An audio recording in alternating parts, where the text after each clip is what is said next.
A chupeta pode atrapalhar a amamentação, o que é que a chupeta pode fazer de mal. E já aproveito para dizer alguns testemunhos que eu tive ano passado, quando eu tive minha filha. Eu recebi uma enxurrada de mãe, porque minha filha não pegava chupeta de jeito nenhum, ela não queria, tipo assim, eu até quis colocar um pouquinho de chupeta nela, porque teve a hora que você... A chupeta calma a mãe, né? Exato. Mas ela não pegou chupeta a hora nenhuma. Graças a Deus. Mas o que eu recebi, assim, eu fazia algumas postagens, o que eu recebi de amiga minha dizendo que, Lu, no primeiro eu não dava chupeta, tal, no segundo eu já levei a chupeta para maternidade. Que os pediatras dizem que não pode, se aquilo, mas não sabem eles o que os pais vivem, tal, então eu não me arrependo de levar chupeta. Falando, tipo assim, foi uma enxurrada de mãe que eu ouvi falar isso. E, inclusive, eu tenho uma prima que ela fez assim: Lu, eu tive um problema muito grave com meu primeiro filho, porque ele não pegava chupeta, então ele foi pro dedo. Só que chupeta a gente tira, dedo a gente não tira. Então, no meu segundo, eu já levei a chupeta pra maternidade. Então, assim, eu, como mãe de primeira viagem, né, no ano passado, eu escutei, a minha filha recusou, então, assim, não foi um problema pra mim, porque ela não... Muita gente fala assim: dá chupeta, acabou que ela não queria mesmo, tive que me virar. Mas foram muitas pessoas falando isso. Então eu queria entender um pouco tanto dessa parte do profissional, que todos falam, não deixa o peita, mas também um lado de mãe, sabe? Um lado de tipo assim, até que ponto também vale acolher essas mães? Aí. Veja. E aí, Marcela? Tem bebê que ele é muito sensorial, né? Então ele precisa ali de algum estímulo realmente pelos nossos sistemas, né, dos 5 sentidos. Seja pelo tato, olfato, paladar, enfim. Quando a chupeta entra e que a criança está sugando, ela está se acomodando, né? É uma forma de acomodar, é uma forma dela aquietar aquela sobrecarga, às vezes, dos outros estímulos que ela tem, seja estímulo do barulho, visual. Até né? da dor também. Até da dor. Então, a chupeta, ela vem muito para acomodar essa criança, para acalmar essa criança.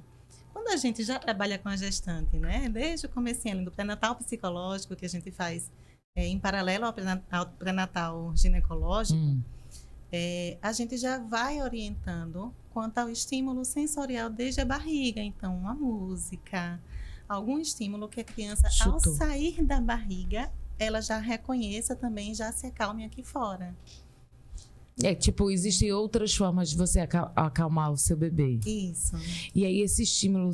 Então, peraí. Então, tá. Essa é a parte da chupeta que não precisa. E na parte fisiológica? Veja, primeiramente eu quero dizer que nós... Vai ficar dentuça? Vai. Nós, fonoaudiólogos, a gente entende que, de fato, essa parte, questão emocional e sensorial, né, ela pesa bastante. Mas a gente não pode deixar de dizer para essa mãe quais são os efeitos dessa chupeta.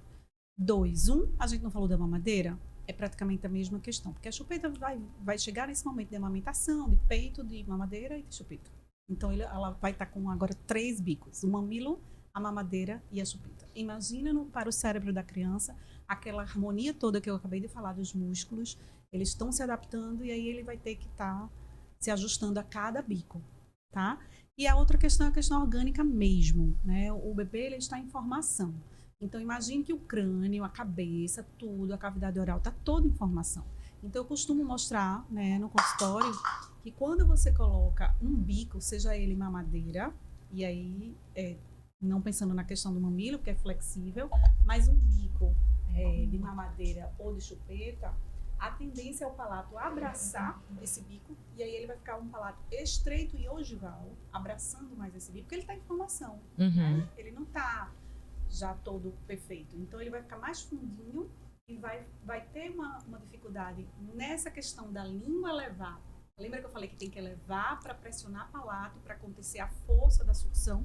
Lembra que eu falei que tem que acontecer essa força da sucção? Sim. Então, se digamos que tem um frênulo curto, já vou botar o frênulo curto na história. Tá.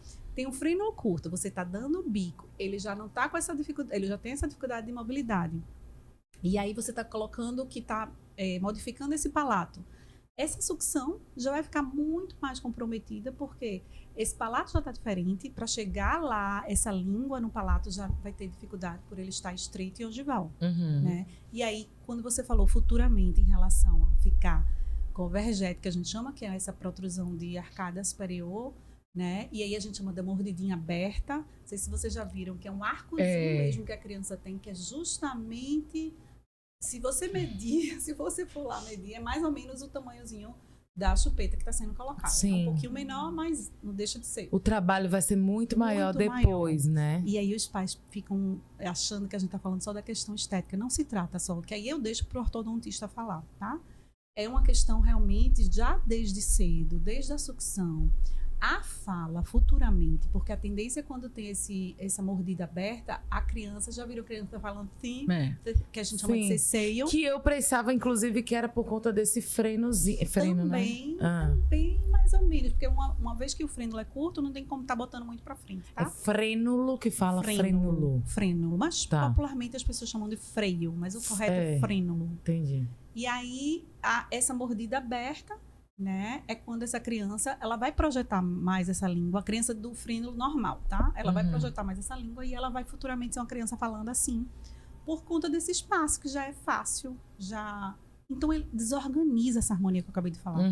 Desorganiza a postura de língua, a língua não vai ficar na postura correta, porque ela vai ter esse espaço para ser colocado para frente. E aí é consequência. É uma coisa ligada à outra e vai dificultar a sucção, mastigação, a fala também, tá certo? E a deglutição.